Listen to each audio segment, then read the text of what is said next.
তাকদীর কাগজে লেখা গল্প নয়, সময়ের কলমে আঁকা এক চুক্তি, যা বদলাতে চাইলেও নিজের চোখেই সেটা পড়তে হয়। পালালে ছায়ার মতো পিছনায়, আর মেনে নিলে শিকল খুলে আকাশ দেখায়।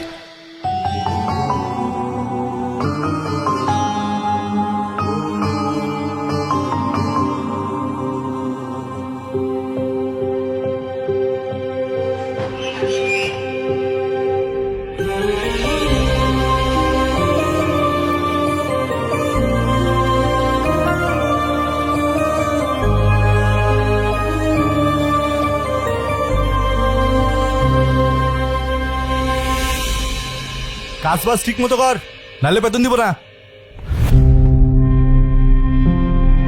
নানা যান, মামা যান, সবাই নিচে আয়েন, দেখেন কেডা এসছে। কত বড় ফাউল, ওখানে দাঁড়িয়ে ও চিৎকার চেঁচামেচি করছে। এই কি ব্যাপারটা কি? তুই ষাঁড়ের মতো চিল্লাচ্ছিস কেন বাড়ির সামনে দাঁড়িয়ে? কি কি ব্যাপারটা কি? কি হয়েছে দেখতেছেন না? দেখেন কেডা আইছে। কি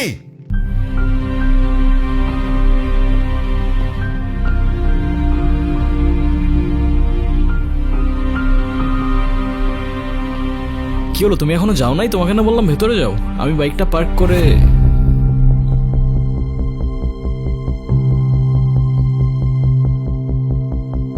আসসালামু আলাইকুম। আপনি নিশ্চয়ই মামা। আপনার ব্যাপারে অনেক কিছু বলেছেও, আর আপনি মামি। বাহ, বেশ মিষ্টি দেখতে তো আপনি। আর যদি ভুল না করি, আপনি ছোট খালা আর খালু। তবে আপনাদের সবার মধ্যে আমার ফেভারিট কিন্তু আপনি। আপনাকে কিন্তু আমি নানু বলে ডাকবো না, আমি আপনাকে ডাকবো নানু ভাই। আচ্ছা, শুভ কোথায়? শুভকে দেখছে না? শুভ, শুভ, এই তো। এই গুনগুন, ছেলেটা কে রে? মামা, ও আতিফ। আমরা একে অপরকে ভালোবেসে বিয়ে করেছি। দেখছেন ভাইজান, আপনার আদরের ভাগ্নি খানদান বংশের পরিচয় না জেনে একটা ছেলেরে বিয়ে করে আনছে। হাব্বাজান, আপনি এখনো চুপ করে আছেন কেন? আপনি কিছু বলেন না কেন? হ্যাঁ ঠিকই তো, তুই এই শুভ কাজটা একা করলি কেমনে? না মানে সাহস পেলি কিভাবে? আব্বা, এতে মনে হচ্ছে আপনি খুব খুশি। এত কুতুর মুতুর করে কেন কথা বলছেন? আমার তো মনে হচ্ছে যে দুটোকেই আমি গুলি করে মেরে ফেলি।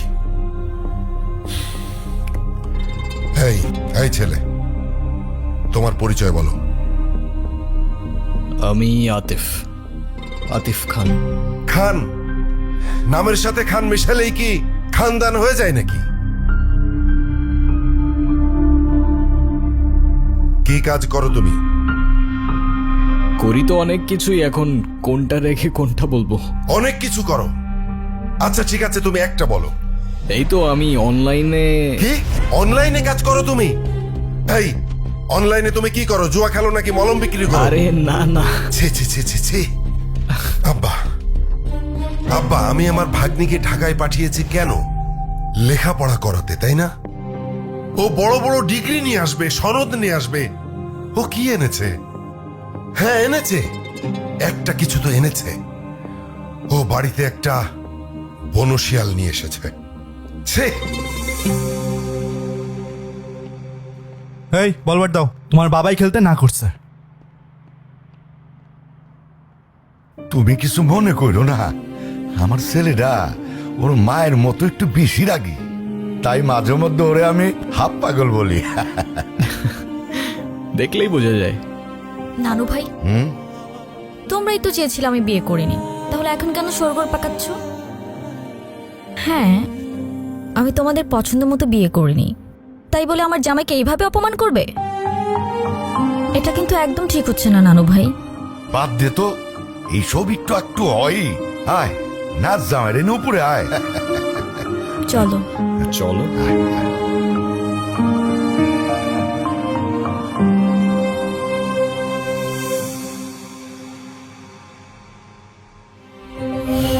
কি আসসালামু আলাইকুম। ওয়ালাইকুম আসসালাম।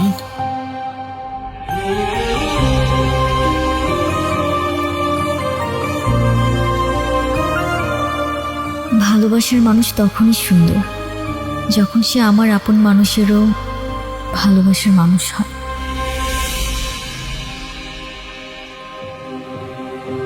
জীবনে বেঁচে থাকার জন্য খাবারের চেয়ে বেঁচে থাকার ইচ্ছেটাই বেশি দরকার। আর যদি সেই বেঁচে থাকার ইচ্ছেটা কোনো এক মানুষের জন্য হয়ে ওঠে, তাহলে জীবনে ঠিক তাকেই রাখতে হয় যে সত্যিই থাকতে চায়।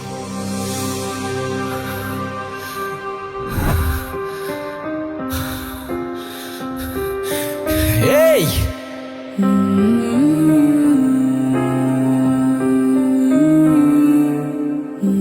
আরে কি করছেন আপনি? মাথা ঠিক আছে আপনার?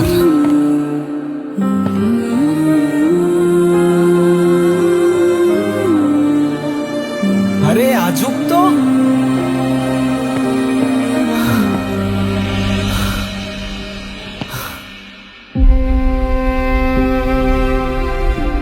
কি সমস্যা কি আপনার?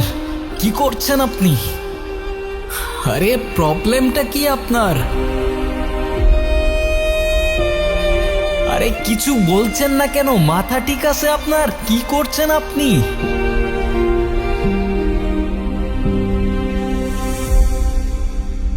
পাগল নাকি আপনি? মরতে যাচ্ছিলেন কি জন্য?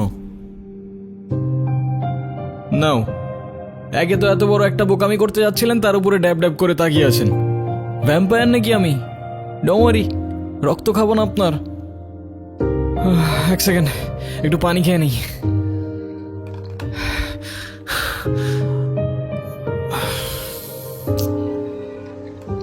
একে তো সুইসাইড করতে যাচ্ছিল, তার উপরে ড্যাব ড্যাব করে তাকিয়ে আছে।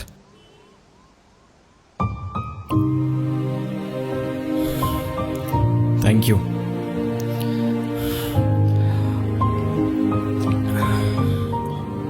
দেখেন, আমি জানি না আপনি কে, তবে এতটুকু জ্ঞান তো দিতেই পারি যে আপনার কষ্ট যতদিন আপনার ভেতরে চেপে রাখবেন না, সেটা বিষ হয়ে ভেতর থেকে আপনাকেই খেয়ে ফেলবে।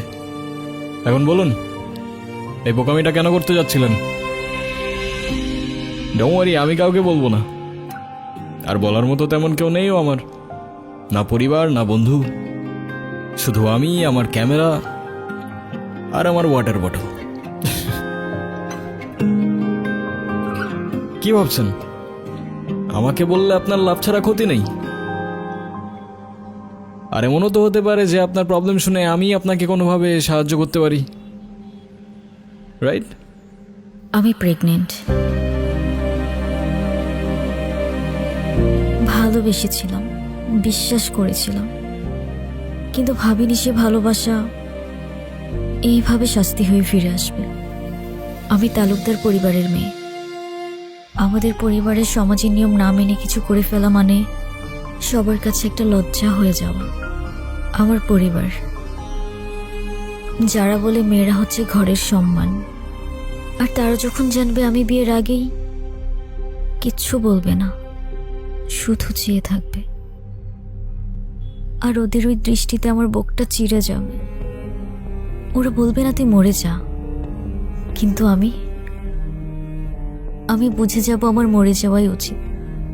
ভেবেছিলাম এখান থেকে ঝাঁপ দিলে হয়তো সব ঝামেলা এখানেই থেমে যাবে, না প্রশ্ন, না অপমান, না দোষ, কোনো কিছুরই সম্মুখীন হতে হবে না। ভিতরের চিৎকারটা এখানেই থেমে যাবে। এখান থেকে ঝাঁপ দিলে আপনার চিৎকার থেমে যাবে সে ব্যাপারে তো কোনো সন্দেহ নাই, কিন্তু যার জন্য আপনি এখানে আসলেন সে তো দিব্যি ঘুরে বেড়াবে, রাইট? কোথায় সেই হারামজাদারা? কোথায় আপনার বয়ফ্রেন্ড? কোথায় সে?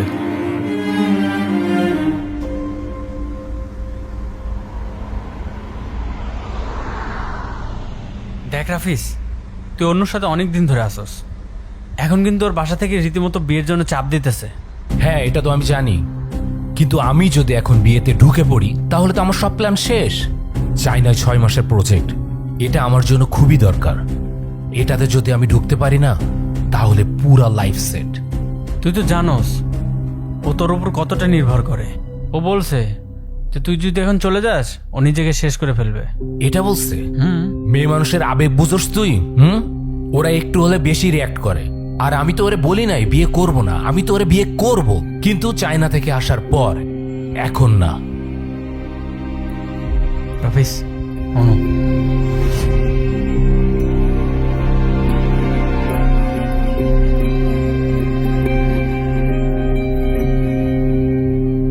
তাহলে তুমি যাচ্ছ? আমি এই সুযোগটা কোনোভাবে হাতছাড়া করতে চাচ্ছি না। চাইনা প্রজেক্ট, এটা আমার ফিউচারের জন্য খুবই দরকার। আর আমাকে? আমাকে দরকার নেই তোমার? তুমি কি একটাবারও ভেবেছো তুমি চলে গেলে এরপর কি হবে? আচ্ছা, তুমি জানো যে আমি তোমার জন্য কি ভাবি না ভাবি, কিন্তু আমি যদি এখন বিয়ে ঠিয়ে করি তাহলে আমার সব গুলিয়ে যাবে। তার মানে আমি সব গুলিয়ে দিচ্ছি? তুমি কেন বুঝতে চাচ্ছ না? আমি যদি 6টা মাস সবকিছু ভালোভাবে হ্যান্ডেল করি তাহলে আমরা একটা স্টেবল লাইফ পাবো। আমরা? তুমি তোমার লাইফটা গুছাচ্ছ, সেখানে আমি কোথাও নেই।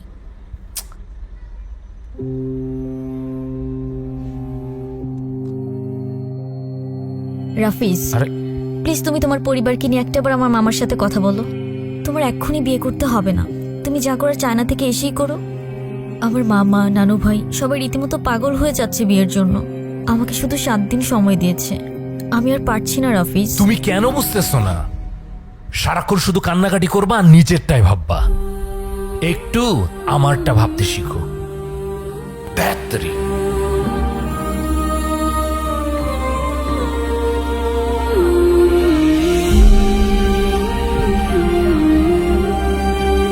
যদিও আমি এর বিপক্ষে, কিন্তু আপনি চাইলে তো। একজন মায়ের পক্ষে নিজের সন্তানকে মেরে ফেলা এতটা সহজ না। তার হৃদস্পন্দন, তার প্রাণ এখন আমার শরীরে। আমি কিভাবে থামিয়ে দিব সে প্রাণ? বুঝলাম। আর তাই তো সেই প্রাণের সাথে সাথে নিজের প্রাণটাও থামিয়ে দিচ্ছিলেন, রাইট? হ্যাঁ, চেয়েছিলাম, কারণ আমি নিজের পাপের বোঝা নিজে বইতে পারবো। কিন্তু আমার সন্তানের দিকে কেউ আঙুল তুললে আমি সহ্য করতে পারবো না। সবই বুঝলাম, কিন্তু এটা মনে রাখবেন যে আপনার ভুলের প্রায়শ্চিত্ত না সেই নিষ্পাপের জীবন দিয়ে হবে, আর না আপনার জীবন দিয়ে। It is what it is. জীবনের এই মুহূর্তে এসে আমি সত্যিই জানি না আমার কি করা উচিত, কোথায় যাওয়া উচিত। তাহলে আমি বলবো আপনি বাড়িতে চলে যান, কারণ সেটাই হবে যেটা আপনার তাকদিরে লেখা আছে। না না, আমি বাড়িতে যেতে পারবো না। বাড়িতে গেলে আমার ওদের পছন্দ মতো বিয়ে করে নিতে হবে, যেটা আমার পক্ষে সম্ভব না।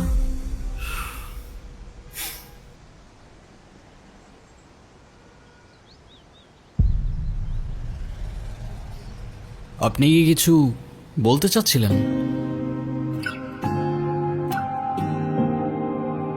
আরে প্রবলেম নাই, বলে ফেলুন না।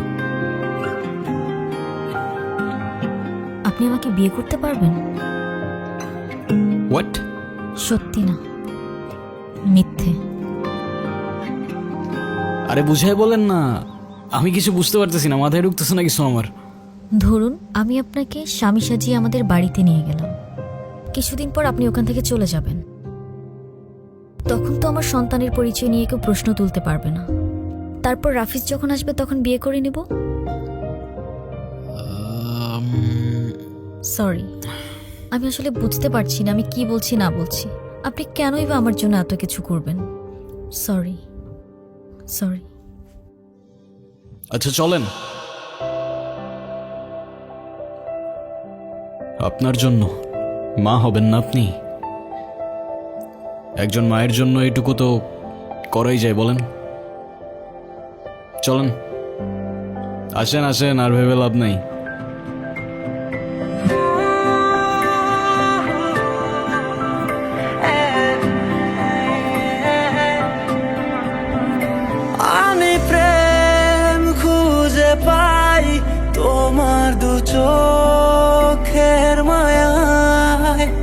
আমি সুখে ভেসে যাই তোমার কথা ভেবে হায়।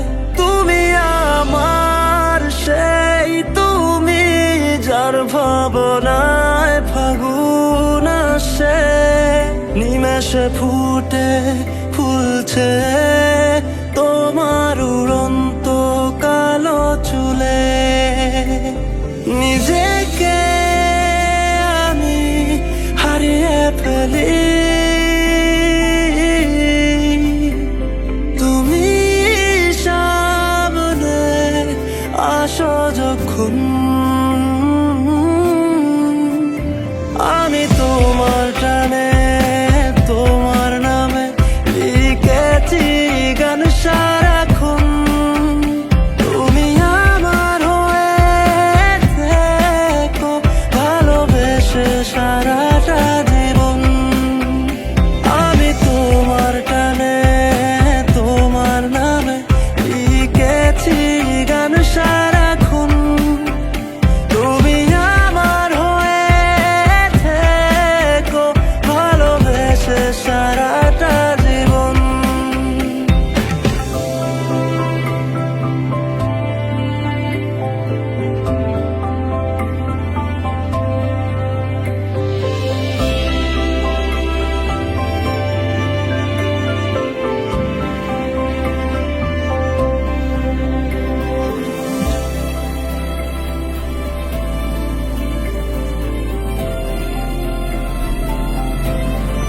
পানি খাবো, কি? পানি খাবো।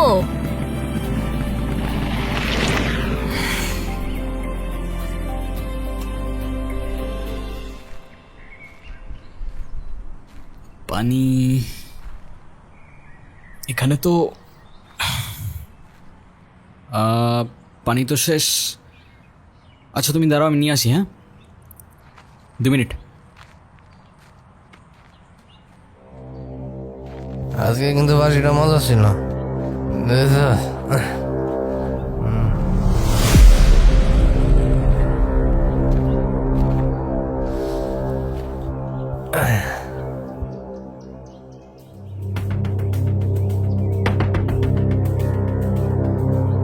এই মিষ্টি জঙ্গলের মধ্যে এত সুন্দর পরি।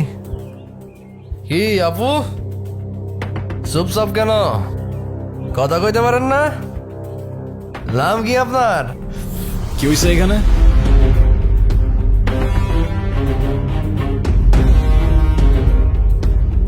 কিছু না ভাইয়া। এই আপু আমার কথা শোনেন না, চলেন না এক কাপ চা খাই। আমরা কিন্তু মানুষটা খারাপ না। এখান থেকে চলেন তাড়াতাড়ি। আরে দাঁড়ান না, চায়ের দাওয়াত দিল না, তা ভাবছি চাটা আজকে কে বানাবে, তোরা না তোদের বাপ? এই কি বললি? একদম এরকম।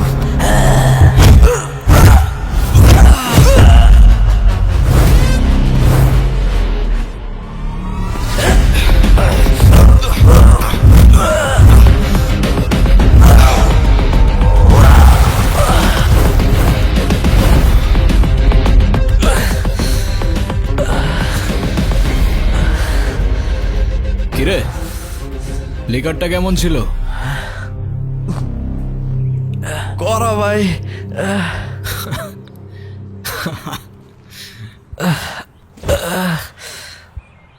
ভাই কি হয় আপনার? আমার ওয়াইফ।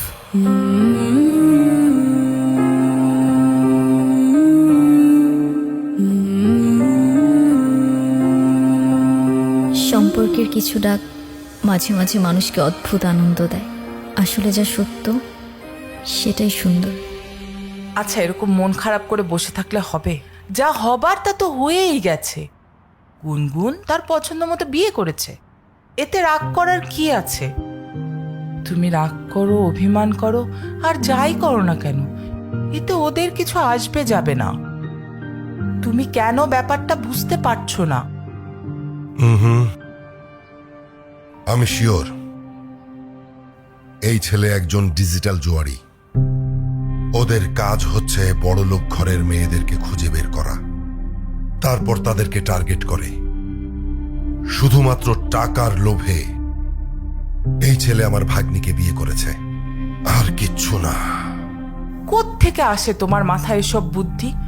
আমায় বলবা, আমি তো বুঝতে পারি না।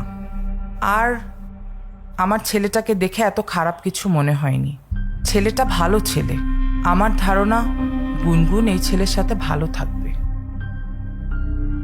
মন খারাপ করে বসে না থেকে চলো সবার মাঝখানে যাই। এভাবে কোনো লাভ হবে না। আমাদের উচিত এখন সব কিছু মেনে নেয়া। মাথাটা ঠান্ডা করো, তাতে তোমারও ভালো, সবারই ভালো।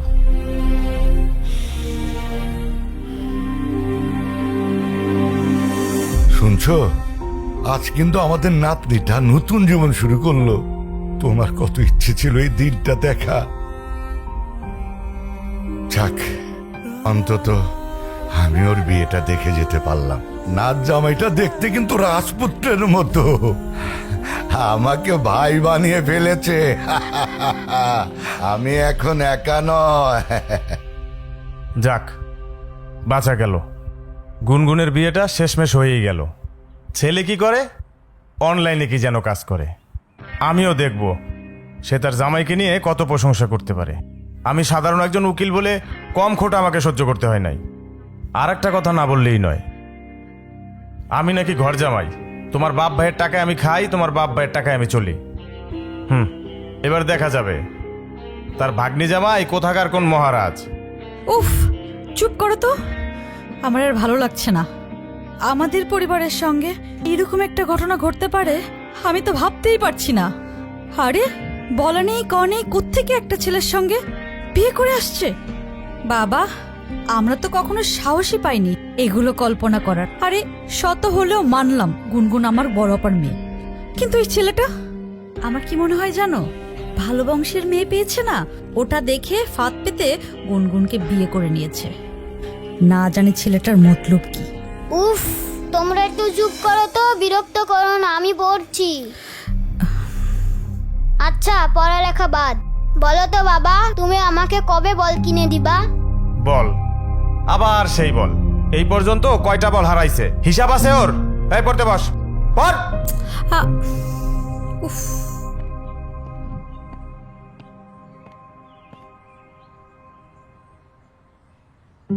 কি কিছু বলবা? না, এই সব কিছুর মধ্যে আমি একটা জিনিস বুঝলাম না। তা কি বুঝতে পারো নাই তুমি? তুমি এইসবে রাজি কেন হলে? এত বড় রিস্ক যদি কেউ জানতে পারে তাহলে তো তোমারও তো একটা জীবন আছে। তোমার ভয় লাগলো না? আমার জীবন তো রিস্কের উপরেই চলে। আর তাছাড়াও সবার লাইফের পূর্ণতাতেই তো কারোর না কারোর একটা ইম্পর্টেন্ট ক্যারেক্টার থাকে। তো কে জানে, হতে পারে খোদার তরফ থেকে তোমার লাইফের সেই ইম্পর্টেন্ট ক্যারেক্টারটা আমি। হতেও তো পারে না। Thank you. তোমার মতো মানুষ তাকদীরে থাকলে হয়তো জীবনটা অনেক সহজ হয়ে যেত। তাকদীরে লেখা ছিল বলেই তোমার সাথে আমার দেখা হয়েছে। জীবনকে আমিও খুঁজেছি, কখনো শহরের ব্যস্ত রাস্তায়, আবার কখনো প্রকৃতির এক নিঃশব্দ কোণে। নিজেকে আমি হারিয়ে ফেলি, তুমি সামনে আসো যখন।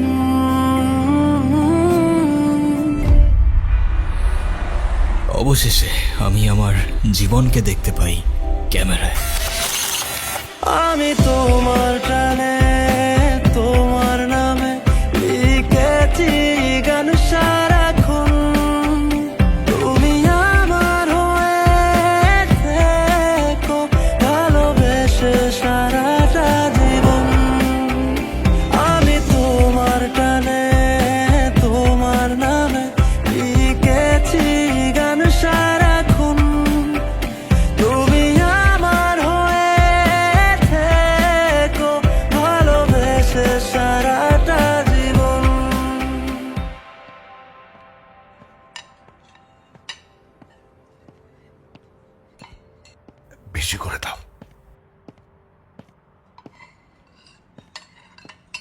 কি নানু ভাই?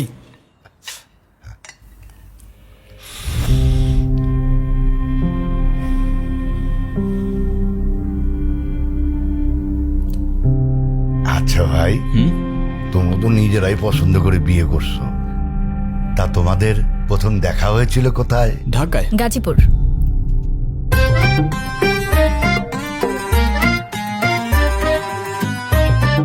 মানে ঢাকায় গাজীপুর সাফারি পার্কে।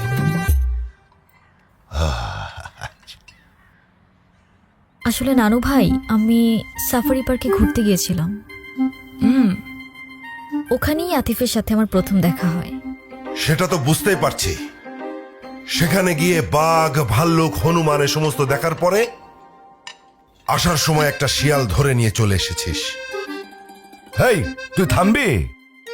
ছেলেটা মাত্র খেতে বসেছে, তুই চুপ থাক। খাও। তা নানা ভাই, তুমি কি আমার নাতনির সাথে একই ইউনিভার্সিটিতে পড়ো? না না ভাই। ভার্সিটি? আমার ভাগ্নি প্রাইভেট ইউনিভার্সিটিতে পড়ে। নামের সাথে শুধু খান লাগালে তো আর হয় না, পাশাপাশি বাবার ব্যাংকে মালামাল থাকা লাগে। মামা ইউনিভার্সিটিতে তো পড়িনি, তবে আমিও গ্র্যাজুয়েটেড। সফটওয়্যার ইঞ্জিনিয়ারিং শেষ করেছি। যদিও আমি বলবো না, তবে you guys can call me engineer. বাহ বাহ, বেশ ভালো। বাবা বেশ ভালো বললে হয়ে যাবে? আব্বা, এই সব কিছু মিথ্যে কথা আর ধান্দাবাজি। ছোট লোক কখনো জাতে উঠতে পারে? বলেন আমাকে পারে? শোনেন, ওই যে একটা কথা আছে না, নদীর পানি কিন্তু সাগরে গিয়ে মেশে, আর কুয়োর পানি সাগর তো দূরের কথা, নদীর ধারে কাছেও তো যেতে পারে না। মামা, এটা কিন্তু আপনি ভুল বললেন। সাগরের পানি যতই হোক না কেন, শেষ পর্যন্ত তৃষ্ণা মেটাতে কিন্তু আপনাকে ওই ছোট্ট কুয়োর কাছেই আসতে হয়। কি জবাব দিয়া হয় মেরা ভাই।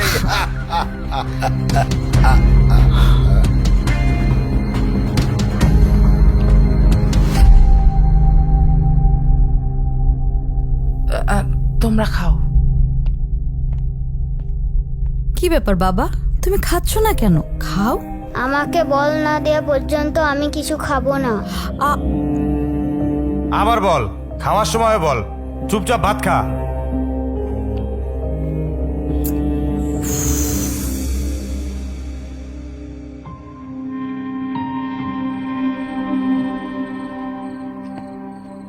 কি শুনলাম তুমি নাকি ঠিকমতো পড়াশোনা করো না?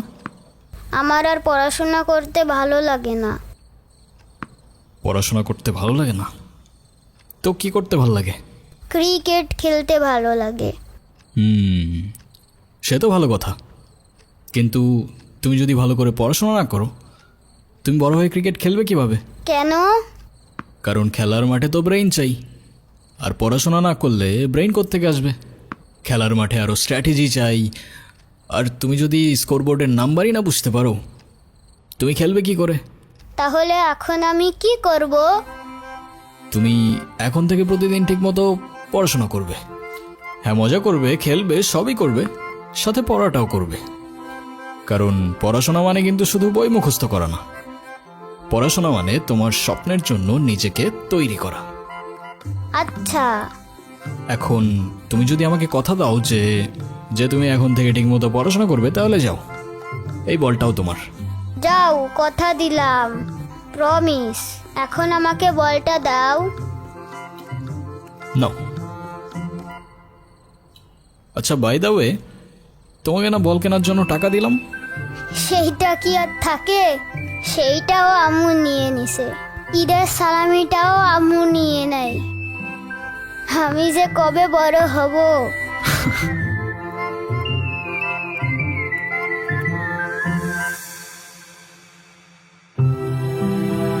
বড় তো সেদিনই হবে যেদিন নিজের কষ্ট চেপে অন্যকে সাহস আর সাথ দিতে শিখবে।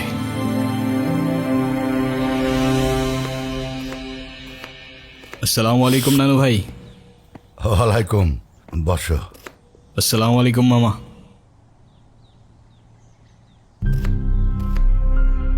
আরে বাবা, সালামের উত্তরটা তো দিবি। তোর সব ধন সম্পত্তি তো আর চায় নাই। ওয়ালাইকুম সালাম। রবির মেজাজ দেখছিস? ভালো করে এক কাপ চা বানায় না দে। এই রবি, ওর সাথে একটু গল্প গুজব কর না। আমি যখন জামাই ছিলাম তখন আমাকে তো নানির পরিবার মাথায় করে রাখতো। তার তো কারণ ছিল আব্বা, সেটা আপনি খুব ভালো করে জানেন। আপনি তো ওর মতো কোনো সাধারণ পরিবার থেকে আসেননি। আমাদের বংশের মান মর্যাদা, ধন সম্পদ, নাম ডাক এসবের একটা ব্যাপার ছিল। আমার না আপনার জন্য খুব আফসোস হচ্ছে মামা। If I am not wrong, আমি যতদূর বুঝতে পারলাম আপনার কাছে খানদান, প্রপার্টিজ, নামডাক এসব কিছু ইম্পর্ট্যান্ট। মায়া, টান, ভালোবাসা এসব কিছু না। আমার ভাগ্নিকে তো বিয়ে করেছ, তা বউকে কি খাওয়াবে? সকালবেলায় এক বাটি প্রেম আর রাতের বেলায় এক বাটি ভালোবাসা, তাই তো? আরে মামা, আমারই তো বউ, কতটুকুই বা খাবে বলেন? সমস্যা নেই। আর তারপরেও যদি কম পড়ে যায়, একজনেরটা না হয় দুজনে ভাগাভাগি করে নেব। যে সমস্ত মানুষের পকেটে টাকা থাকে না, তারা সবসময় এই সমস্ত ফালতু কথা বলে। ফালতু কথাকার।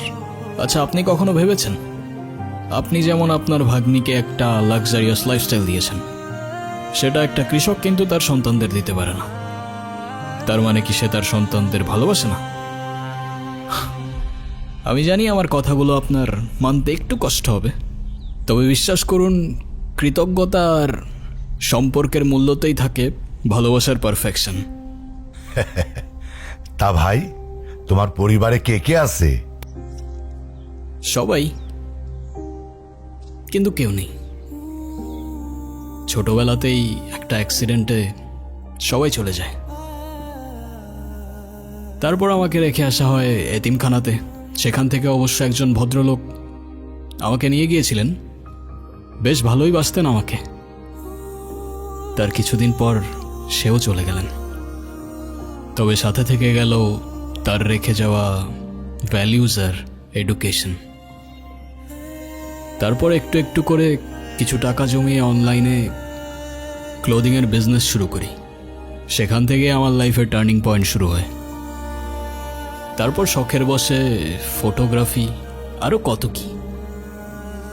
ও হ্যাঁ, আর আমার নিজের একটা রেস্টুরেন্টও আছে মুর্শিদগঞ্জে, আলহামদুলিল্লাহ। তবে আমি বিশ্বাস করি যে জীবনে টাকা দিয়ে সুখ কেনা যায় না, ঠিক। যদি না সেই সুখ তাকদিরে লেখা থাকে।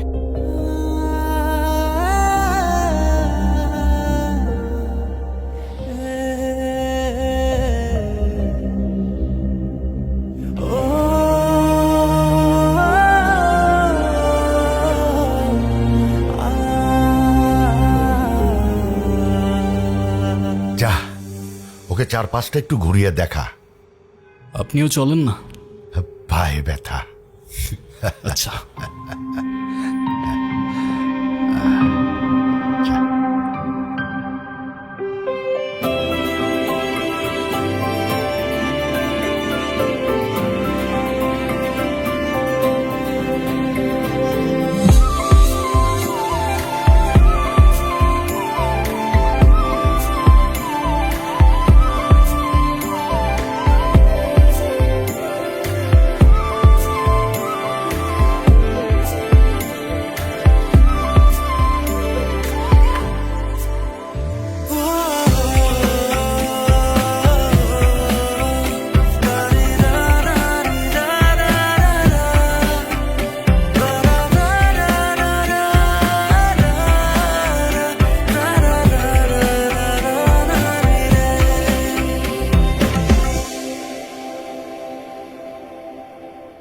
এটা আমার সবচেয়ে প্রিয় জায়গা। ছোটবেলায় এখানে বসেই আকাশে ঘুড়ি খুঁজতাম, আর যখনই মা বাবার কথা মনে পড়ত একা একা বসেই কাঁদতাম। তুমি জানো পরিবার কেমন হয় আমি তো ভুলেই গিয়েছিলাম। প্রথমবারের মতো যখন তোমার বাড়িতে ঢুকলাম না, সবাইকে দেখে কেমন যেন অদ্ভুত লাগছিল। অদ্ভুত কেন? কারণ আমি কখনো কল্পনাও করিনি যে একটা বাড়ির ভেতরে ঢুকলে এমন নতুন একটা দুনিয়া খুলে যেতে পারে। তোমার মামা যতই রাগ দেখাক, আমার কেন যেন মনে হয় তোমাকে অনেক ভালোবাসেন উনি। মামি যখন নিজ হাতে প্লেটে খাবার বেড়ে দেয়, তখন মনে হয় এটাই হয়তো মায়া। আর নানু ভাই যখন চোখে চোখ রেখে ভাই বলে ডাকেন, তখন মনে হয় আমি আর একা নেই। আমি তো শুধু অভিনয়ের নামে এসেছিলাম। এখন অভিনয় করতে করতে যে আমি তোমার পরিবারের মায়ায় পড়ে যাব, সেটা আমি বুঝতে পারিনি। থ্যাংক ইউ গুনগুন।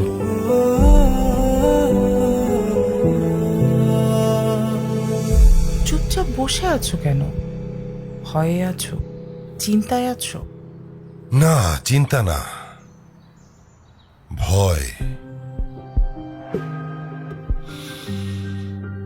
একটা ভয় আগুনের মতো করে আমার বুকের মধ্যে চেপে বসে আছে। এই আতিফ ছেলেটাকে আমি যত দেখছি, ততই যেন মনে হচ্ছে ওর চোখে মুখে অনেক কথা আছে, কিন্তু কথাগুলো মুখ দিয়ে বলছে না। ভালো মানুষ চোখেই কথা বলে, মুখে বলে না। আতিফ যদি ভালোও হয়, তবু তো ভয়টা আমার রয়ে গেছে। আমার বোনকে আমি আমার চোখের সামনে নিঃশেষ হয়ে যেতে দেখেছি।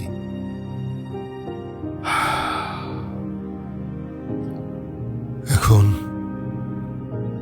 গুনগুন যদি সেই একই ভুল করে, এই আতিফ ছেলেটা যদি গুনগুনের বাবার মতো গুনগুনকে ছেড়ে চলে যায়, গুনগুন হয়তো একসময় মেনে নেবে, কিন্তু না না, আমি মানতে পারবো না। দেখো, আমাদের তো কোনো সন্তান নেই, ওই আমাদের সন্তান। না না না না, আমি এটাকে কিছুতেই মানতে পারবো না।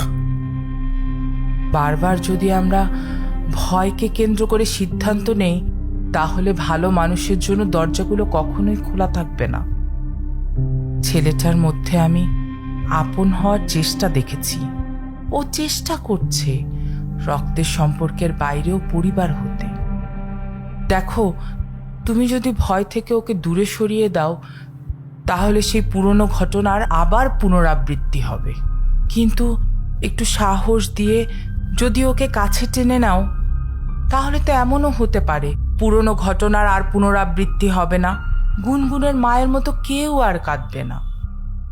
আচ্ছা, গুনগুন যদি ভালো থাকে, আতিফ পাশে থাকলে নিরাপদ বোধ করে, তাহলে তুমি কি চাও?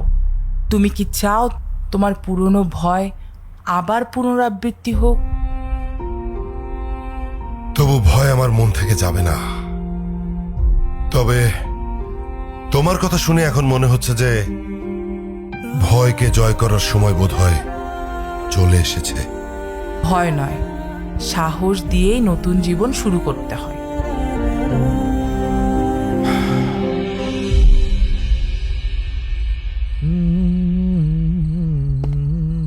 হে হিরো,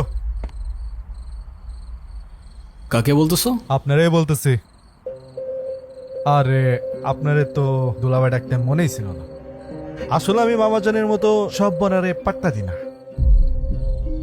সব ঘাটের মরারে পাত্তা দাও না বুঝলাম, কিন্তু কোন ঘাটের মরারে পাত্তা দাও সেটা তো বুঝলাম না। কথার ভুল ধরবেন না কইলাম। এমন লাফাইতে থাকলে বেশি দিন টিকবেন না। কথায় আছে না, পিপিলিকার ডানা গজায় মরিবার তরে, বেশি উঠলে আগুনে পুরো ছাই হয়ে যাবেন। যে পিপিলিকা আগুনে ডানা মেলে ভাই, সে কিন্তু আগে বুঝে নেয় আগুনটা কার হাতে আছে। তো সাবধানে থাইকো, আগুনটা আবার এদিক ওদিক লেগে গেলে পরে তো আবার নিজেই সামলাতে পারবে না ভাই।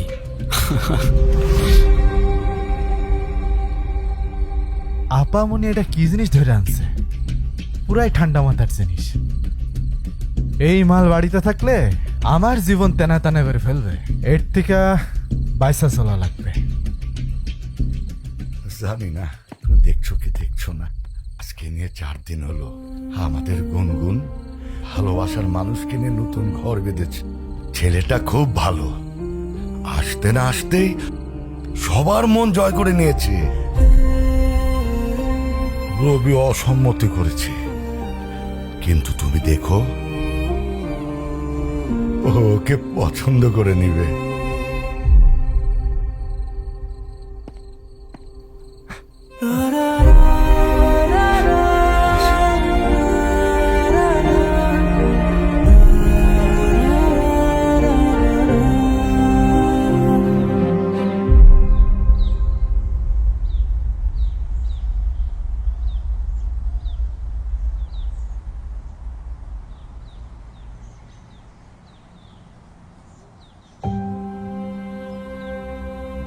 তুমি এখনো ঘুমাওনি?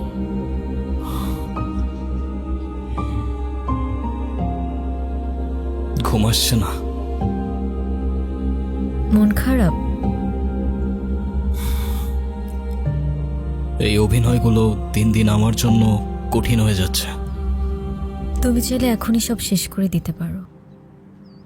এই মিথ্যে, এই বোঝা আর তোমাকে বইতে হবে না। এতে তোমার জন্যই ভালো। ভালো হতো, কিন্তু তোমার পরিবারের সামনে তোমার সম্মানটুকু তো আর আমি নষ্ট করতে পারবো না। এই পরিবার আমার পরিবারেরই মতো। এই ঘর, এই দেয়াল, এই পরিবারের মানুষগুলো সব আমি মনে মনে চাইতাম। এখন সবই আছে, কিন্তু কিচ্ছু নেই।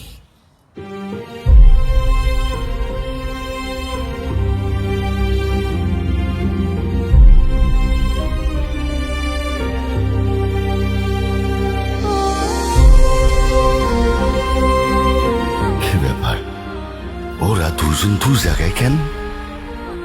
বুঝছি, মান অভিমান চলতেছে।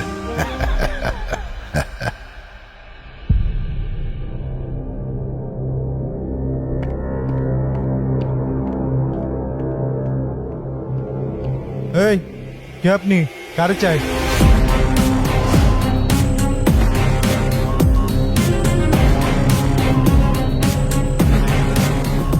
আমি রাফিজ, গুনগুনের বয়ফ্রেন্ড। বয়ফ্রেন্ড?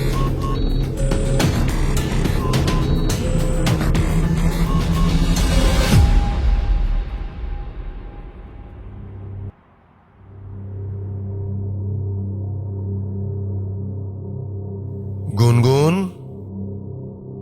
কি হচ্ছে এসব?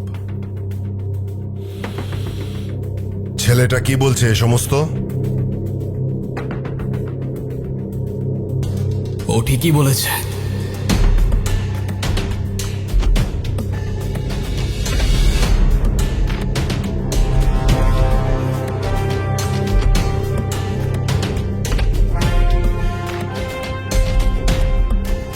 আমি গুনগুনের কিছুই না।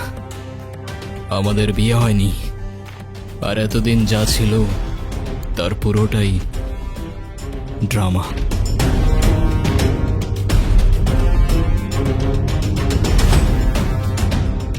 গুনগুন রাফিজকে ভালোবাসে, কিন্তু ও জানতো আপনি এই সম্পর্কটা কখনোই মেনে নেবেন না, তাই ও আপনাকে কখনো বলার সাহস করতে পারেনি। যখন আপনারা গুনগুনের জন্য বিয়ে ঠিক করতে ব্যস্ত ছিলেন, ও কার সঙ্গে ভবিষ্যৎ গড়বে তা খুঁজতে ব্যস্ত ছিলেন, তখনও লড়ছিল একা। আর ওর ভালোবাসার মানুষটাকে বোঝানোর চেষ্টা করছিল যে আমাকে বিয়ে করো, না হলে আমি অন্য কারোর হয়ে যাব। কিন্তু সেদিন সেই মানুষটা চলে গিয়েছিল, আর তার সঙ্গে অনুর ভরসাটাও হারিয়ে গিয়েছিল। আর তাই ও দাঁড়িয়েছিল একা একা মৃত্যুর কিনারায়। তবুও আপনাকে কিছু বলার সাহস করতে পারেনি, কারণ ও জানে আপনি ভালোবাসায় বিশ্বাস করেন না। আর তাই সেদিন আমি এসেছিলাম, কোনো অধিকার নিয়ে না, বরং এই মেয়েটার সম্মান একটা নিষ্পাপ, ওর ভালোবাসা আর মর্যাদাটা বাঁচাতে। আর হ্যাঁ, আমি ওর কিছুই না, আমাদের মাঝে কিছুই নেই। এই সবটাই ছিল অভিনয়, আর এই অভিনয়ের শেষটাও আমি লিখে দিয়ে যাচ্ছি। চলে যাচ্ছি আমি। যদি কোনো ভুল করে থাকি মাফ করবেন সবাই।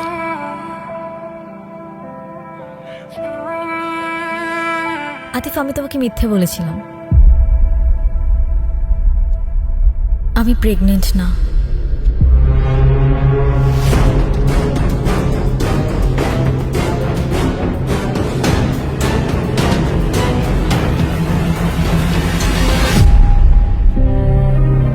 রাফিজ চলে যাওয়ার পর আমি নিজেকে একা করে রাখতে চেয়েছিলাম। ও চায় না গিয়ে ওর ভুলটা বুঝতে পারে আর বারবার মাফ চাইতে থাকে। তবু আমি জানতাম সব শেষ, মামা নানুর দেওয়ার সময় তখন পেরিয়ে গেছে। কিন্তু এরপর শেষ একটা সুযোগ হয়ে আসলো আতিফ। এই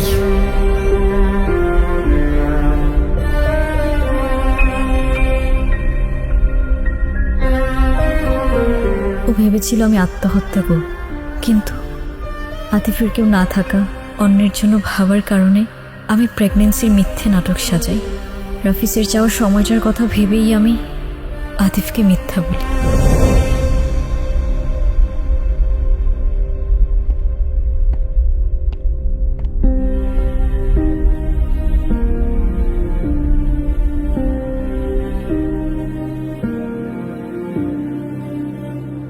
প্যারা নাই ছিল, এই মিথ্যেটাও তো তোমার ভালোবাসার মানুষকে পাওয়ার জন্যই বলেছিলে না?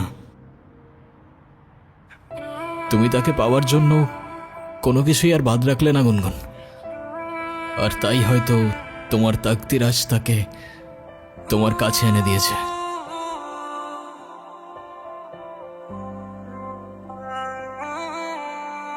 ভালো থেকো।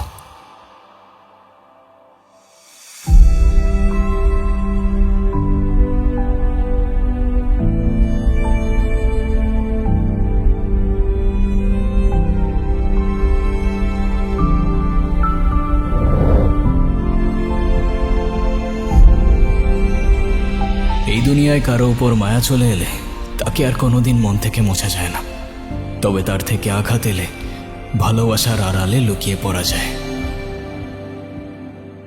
আমি তোমার টানে তোমার নামে লিখেছি গান সারাক্ষণ, তুমি আমার হয়ে থেকো ভালোবেসে সারাটা জীবন।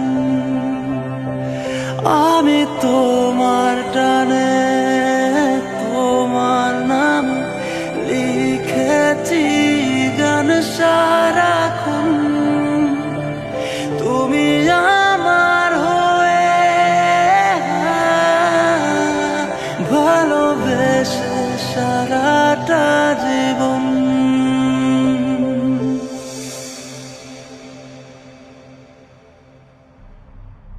সরি গুনগুন,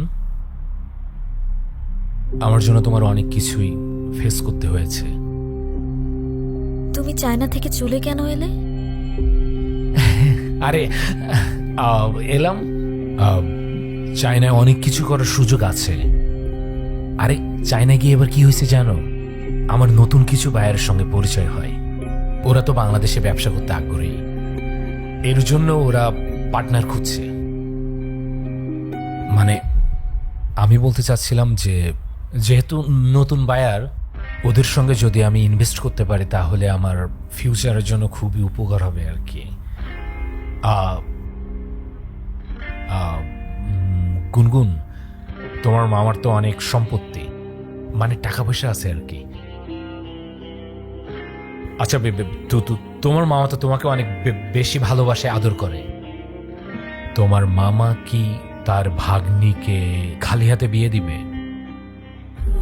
না মানে বলছিলাম কি যে তুমি যদি আমার সাথে থাকো তাহলে এরকম ইনভেস্ট আমি 6 মাসের মধ্যে উঠাই ফেলবো আর কি। তুমি তো জানো আমার মেধা বাথরুম যা আছে কতটুকু। এটা যদি আমি প্রপার কাজে লাগাতে পারি তাহলে কোনো ব্যাপারই না আমার দ্বারা এটা। তুমি ফিরেছো ঠিকই, কিন্তু ফিরেছো নিজের জন্য, ভালোবাসার নামে নিজের স্বার্থ নিয়ে। আরে কি বলতেছো তুমি এসব? আরে এসব কিচ্ছু না। আরে আমি তো চুপ, তোমার মুখ থেকে আর একটা শব্দও না। আজ আমার নিজের উপর রাগ হচ্ছে। আমি তোমাকে ভালোবেসেছিলাম। তুমি জানো আমি তোমার জন্য কি কি করেছি? তোমার জন্য আমি আমার ইচ্ছের বিরুদ্ধে গিয়ে আমার ফ্যামিলির সাথে মিথ্যে নাটক করেছি। আর আতিফ, তার তো আমার কাছে কোনো চাওয়া পাওয়া ছিল না, তবু আমার জন্য, আমার সম্মানের জন্য সে এই বাড়িতে এসেছে। যে মানুষটা আমার জন্য এত কিছু স্যাক্রিফাইস করলো তাকেই আমি মিথ্যা বলেছি, আর সেটাও শুধুমাত্র তোমার জন্য। আর আজ তুমি এসেছো, সাথে করে নিয়ে এসেছো টাকার হিসেব, ব্যবসার প্রজেক্ট। এটা নতুন কিছু না। তুমি যখনই আসো তখন ভালোবাসা নয়, তোমার দরকার নিয়ে আসো। ঠিক আছে, তাহলে যাও, তোমার আতিফের কাছে যাও। তোমার প্রেম ভালোবাসা সব তার সাথেই মানায়। হ্যাঁ, একই বাড়িতে থাকো, একই ঘরে থাকো, না জানি কি কি হইছে এর ভেতরে।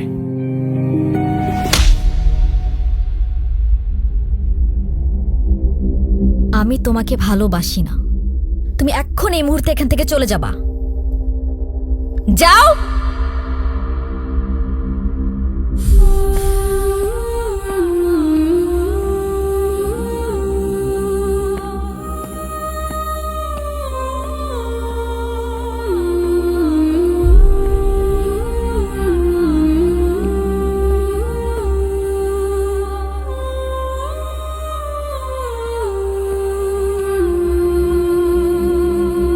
গুনগুন,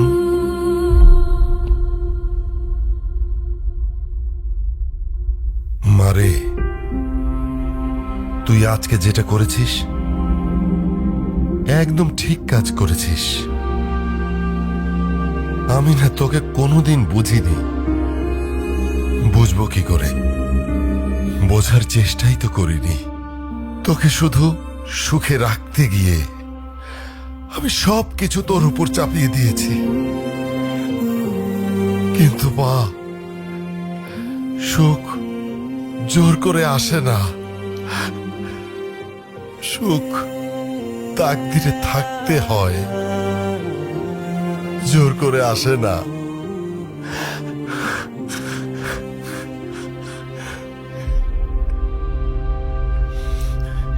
তুই একটু তোর নানুর কাছে যা না। আব্বা খুব ভেঙে পড়েছে। আতিফ বাসা থেকে চলে গেল আর আব্বা কান্নাকাটি শুরু করেছে। যা মা, একটু তোর নানুর কাছে যা।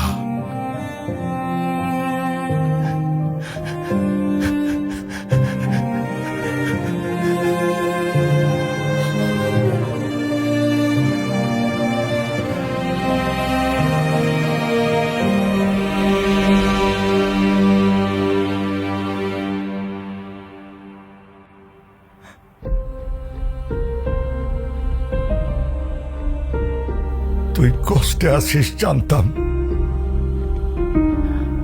কিন্তু এতটা বুঝতে পারি নাই রে বোন। জানিস বোন, ভালোবাসা মানে শুধু পাশে থাকা না। ভালোবাসা মানে না থেকেও কারোর জন্য বুকটা কাঁপে। ভালোবাসা মানে তুই হাসলে তার প্রাণটা হাসে, আর তুই কাঁদলে সেও ভেঙে পড়ে। ওর চোখে যে কি মায়া ছিল বোন, সেই চোখ কখনো মিথ্যা বলতে পারে না। ও শুধু তোকে চায়নি, তোকে রক্ষা করেছিল, তোকে আগলে রেখেছিল নিজের সবটুকু দিয়ে। আমি ওর সাথে অন্যায় করেছি নানু ভাই। ওর হৃদয়টা আমি ভেঙে দিয়েছি। যে মানুষটা আমার জন্য এত কিছু করলো, তার বিশ্বাসটা আমি হারিয়ে ফেলেছি। ভালোবাসা হারায় না রে বোন, জায়গা বুঝে লুকিয়ে পড়ে। তাকদিরে লেখা থাকলে ওরে ঠিকই পাবি। যা কিছু সত্য তা ফিরে আসে, সময় নেই।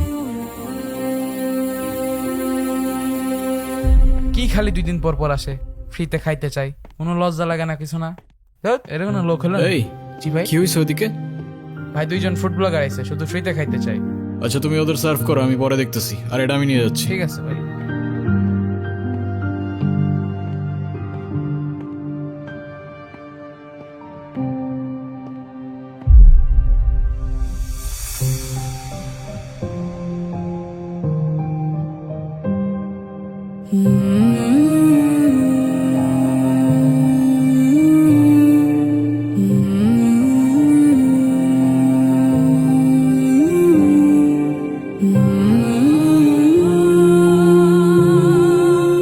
তুমি এখানে? আজকে তো আমাকে কারো চোখেই পড়ছে না, অথচ এই মানুষটাই আমাকে দেখেছিল। তার ক্যামেরার লেন্সে নয়, তার হৃদয়ের গভীরে থাকা লেন্সে। সে দেখেছিল এমনভাবে যেভাবে দেখা যায় দুপুরের মায়া ভরা রোদ, যেভাবে অনুভব করা যায় না বলা ভালোবাসা।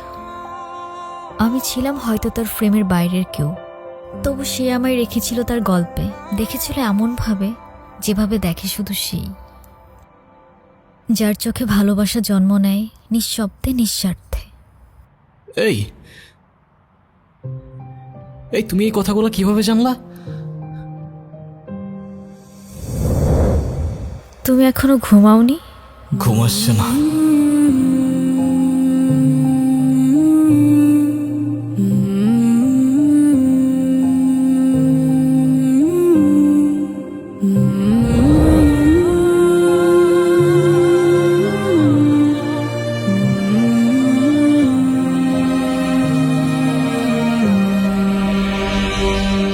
এখন আর এসব জেনেও কি? সে তো তার তাকদিরে লেখা মানুষকে পেয়েই গেছে। আমি তো শুধু একটা ছায়া ছিলাম, আলো তো ছিল অন্য কারোর জন্য। চায় না জিনিস, তাই ভেঙে যাওয়ার আগেই ছুঁড়ে ফেলে দিয়েছি। আমি আমার ক্যামেরায় অনেক কিছু দেখি জানো, আলো, ছায়া, রং, মানুষের মুখ। মুহূর্ত ধরে রাখি ফ্রেমে, তবে আমার সবচেয়ে পছন্দের ছবিটা কখনো আমার ক্যামেরায় তুলে উঠতে পারিনি, কারণ সেই ছবিটা ছিল আমার কল্পনায়। আর তার পাশে হয়তো তোমার ছবি। তুমি যখন আমার ডায়েরিটা পড়েছো, তার মানে আমার ভাঙা স্বপ্নগুলোকেও দেখেছো। তুমি তোমার ক্যামেরায় কত কিছুই না দেখো, দুনিয়ার সব রং, রূপ। কিন্তু তুমি যখন আমার জীবন থেকে চলে গেলে, আমার সব রং হারিয়ে গেল। আমি বুঝে গিয়েছিলাম যে চলে যায় সে হারিয়ে যায় না, যদি তাকদিরে তার জন্য ঠিকানা লেখা থাকে। তোমার তাকদিরে আমি আছি কিনা সেটা আমি জানি না, তবে সেই ছোটবেলা থেকেই একটা জিনিস চাইতাম জানো, একটা ঠিকানা, যেখানে সন্ধে হয়ে যাওয়ার পর কেউ বলবে তাড়াতাড়ি ফিরে এসো। সকালবেলা ঘুম থেকে উঠে কেউ বলবে ঘুম ভালো হয়েছে, আর দিন শেষে খাবার রেখে বলবে ঠান্ডা হয়ে যাবার আগে ভাতটা খেয়ে নাও।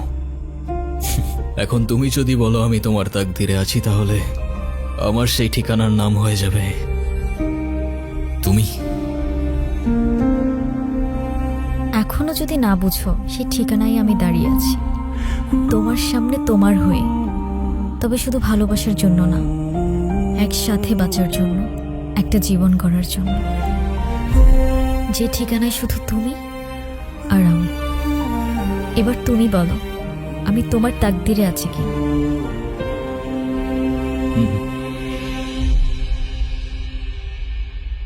আচ্ছা, আমি যদি বলি এই মুহূর্তে তোমার ডায়েরিতে আমার জন্য কিছু লিখতে, তাহলে তুমি কি লিখবে?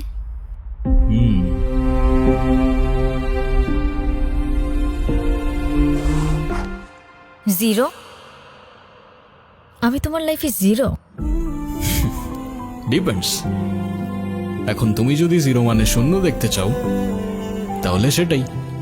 তবে আমার পয়েন্ট অফ ভিউটা একটু আলাদা। আমার পয়েন্ট অফ ভিউতে এই সিম্বল ছাড়া কোনো সংখ্যাই পরিপূর্ণ হয় না। দেন 0 মিন্স ইউ কমপ্লিট মি।